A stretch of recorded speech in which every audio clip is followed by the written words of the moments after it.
Okay, hello everyone. So today we are going to study the portion of economics from where we had left. So we had started the chapter consumer equilibrium, and in that chapter we had studied the utility types of utilities and the relationship between TU and MU.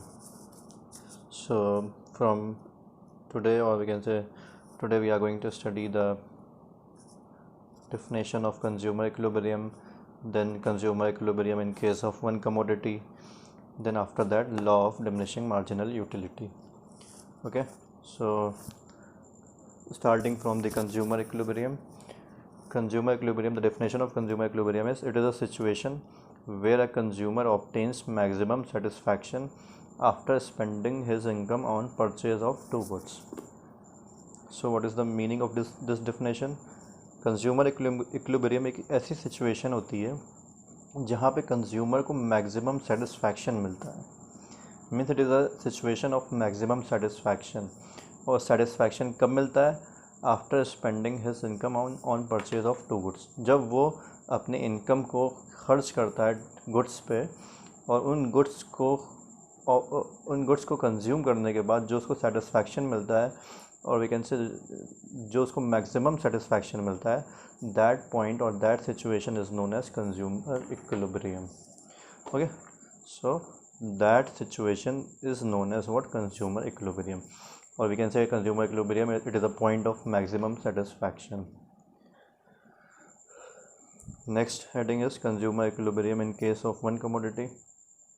A consumer is in equilibrium when the quantity at which marginal utility of good X is equal to price.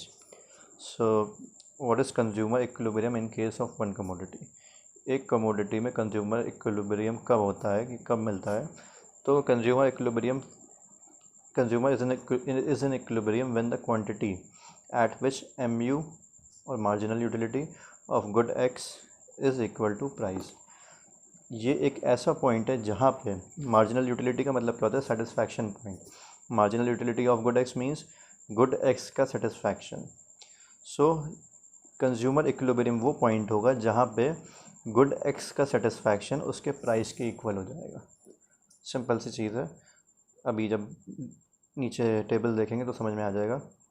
Consumer equilibrium one commodity में कब होता है? एक commodity में consumer equilibrium क्या होता है? Equilibrium एक पॉइंट होता है सेटिस्फैक्शन का. Equilibrium it is a point of satisfaction. Okay, so consumer equilibrium point कब ऑब्टेन करता है? व्हेन द सेटिस्फैक्शन पॉइंट और marginal utility of good X is equal to its price. When the price of good X is equal to its marginal utility. So there's, or we can say this is the formula: MUX is equal to PX. MUX is what? Marginal utility of good X is equal to price of that good. जब satisfaction और price equal हो जाएंगे, then consumer equilibrium will be that point will be known as consumer equilibrium point in case of one commodity. Now there are certain assumptions of this situation. First assumption is rational consumer. Rational consumer means what? Consumer must be educated. He must know what kind of goods he have to purchase, how much goods he have to purchase, and what is his satisfaction point. Means कितना goods खरीदना है उसको, कौन सा goods purchase करना है, और कब उसको सेटिस्फैक्शन पॉइंट मिल रहा है, ये उसको पता होना चाहिए. Means consumer must be rational, he must be educated. Continuous consumption, उस गुड्स का लगातार कंजम्पशन होना चाहिए जिस गुड्स के लिए सेटिस्फैक्शन मिलना है हमें. For example, we are going to drink a glass of water. So after taking 4 sips we will get our satisfaction point. अगर हम लोग 4 घूंट पानी पी लेंगे तब हमें सेटिस्फैक्शन मिलेगा. But if we only drink 1 sip of water we will not get satisfaction. So until and unless we have not drink 4 sips of water, we cannot get the satisfaction point. So we have to continuously consume that water up to 4 sips. Okay, that is known as what? Continuous consumption. जब तक satisfaction equal नहीं हो जाएगा तब तक हमें consumption करना पड़ेगा.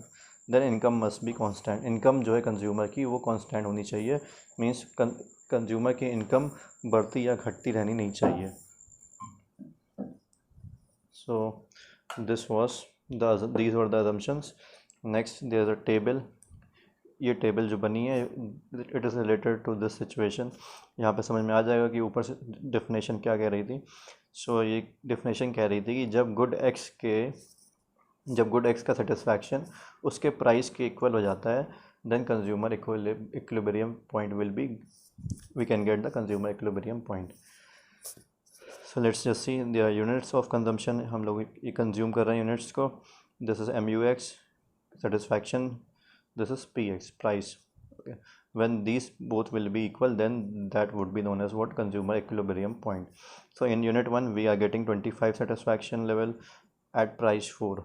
Price is common, price must be constant, or we can say our price must be constant. हमारा price constant होना चाहिए. So price is 4, or it is not necessary price, it is not compulsory that price must be constant. ये ज़रूरी नहीं कि price constant होना चाहिए, but ये एक situation ले ली जिसमें price is constant. So at 1 units we are spending 4 rupee and we are getting, why we have taken price as a constant? Because we are consuming only one good. That is why we have taken the price of that good constant. जब भी हम एक good को consume करेंगे तो it is obvious that उसकी price जो है हर बार सेम रहेगी. चाहे उसको एक बार हम लोग कंज्यूम करें तब भी वो 4 रुपये का मिलेगा, चाहे 2 बार कंज्यूम करें तब भी 4 रुपये का मिलेगा. That is why the price must be constant. Price constant होना ही चाहिए. That is why. Okay, so at 1 units price is 4, we are getting 25 level of satisfaction. At unit 2 we are again spending 4 price, then we are getting 15 level of satisfaction. At unit 3 we are spending 4 rupees 4 and we are getting satisfaction of 10 level. And at unit 4 we are spending 4 rupee and we are getting satisfaction of 8 level. And at units 5 we are spending rupees 4 and we are getting satisfaction of 4. So this is the point where price of that good is equal to satisfaction level of that good. ये एक ऐसा point है. 5th unit पे क्या हो रहा है? 5th unit पे एक ऐसा पॉइंट आया है जहाँ पे price of the good is equal to the satisfaction of that commodity. This point would be known as consumer equilibrium point.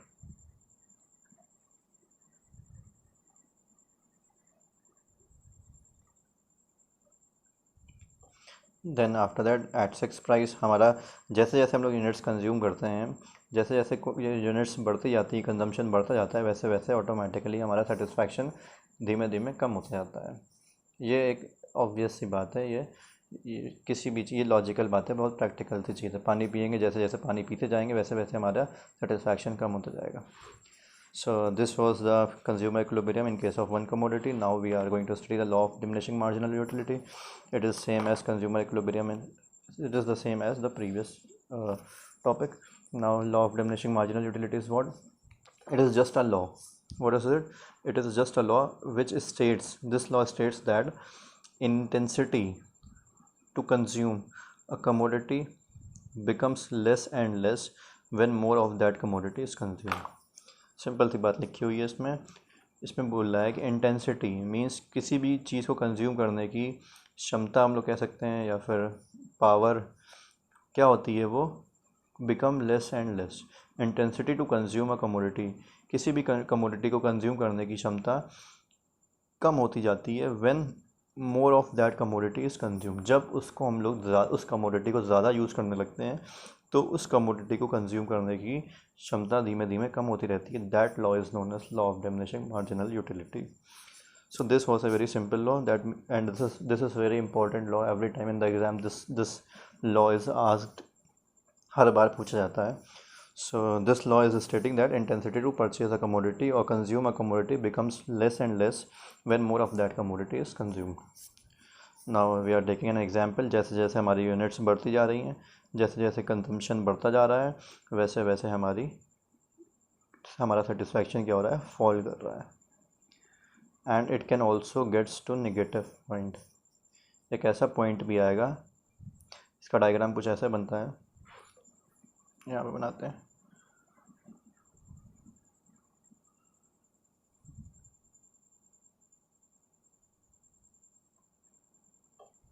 Okay, so these are the points.